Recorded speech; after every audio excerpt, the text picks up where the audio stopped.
Actor Cameron Boyce died in his sleep, and the family released the diagnosis of epilepsy. So in this video, we're going to talk about understanding epilepsy. Seizures are surprisingly common. Between 8 to 10% of people will have at least one seizure during their lifetime. But what constitutes a seizure, and how is that different from epilepsy? At its core, a seizure is defined as a change in behavior or consciousness from a misfiring of an electrical activity in the brain. This can be provoked, where there is a trigger, or it can be unprovoked.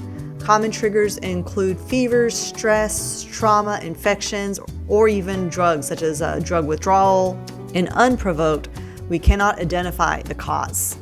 And usually in unprovoked seizure, there's 1 to 2 seizures or more that are separated by 24 hours. In settings of unprovoked seizures, we usually conclude with a diagnosis of epilepsy. And epilepsy individuals do have a higher risk of having recurrent seizures, whereas those with provoked seizures may never have seizures again. So this brings us back to Cameron Boyce. It is my belief, based on the news reports, that he likely had SUDEP, which is sudden unexpected death in epilepsy. This is when patients with epilepsy will have a seizure during their sleep and die. It's heartbreaking, it's challenging to try to predict when this happens, and sometimes you can't do much at all. Seizures also come in different forms. There's focal or partial seizures, and then the generalized. In focal seizures, the seizure will originate in one portion of the brain, may or may not spread to the other parts, but often has intact consciousness, and one part of their body may be jerking or affected, such as like a change in smell or taste. They may have jerking of an arm or a leg. Their consciousness will be intact, so they'll be aware of the event happening. But in generalized seizures, you have global consciousness impairment. So they're going to be out. They're not going to have any memory of the event except for you, who's the witness. And their entire body may become really rigid, and they'll have rhythmic jerking of their limbs. They may even have tongue biting. They may have incontinence of stool and urine. Now, there's other types of generalized seizures that don't necessarily come with the increased rigidity and jerking of the entire limbs, and that is your petit mal seizures. They can have like these staring episodes where they're just kind of last for a few seconds and they lose consciousness, but they didn't know that they were doing that.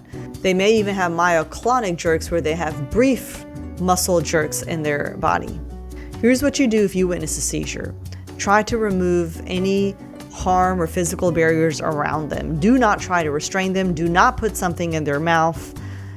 Turn them on their side if you think they're going to aspirate, so that way if they were to regurgitate or throw up gastric contents, then they won't aspirate and choke on them. Protect the person by moving the objects away and stay with them. If the seizures last for more than 5 minutes or they're recurrent where they come and go, then you need to call 911. After the seizure ends, they may have what we call a post-ictal phase. And in that phase, they may be confused. It may take them minutes to hours to really become fully aware of what happened.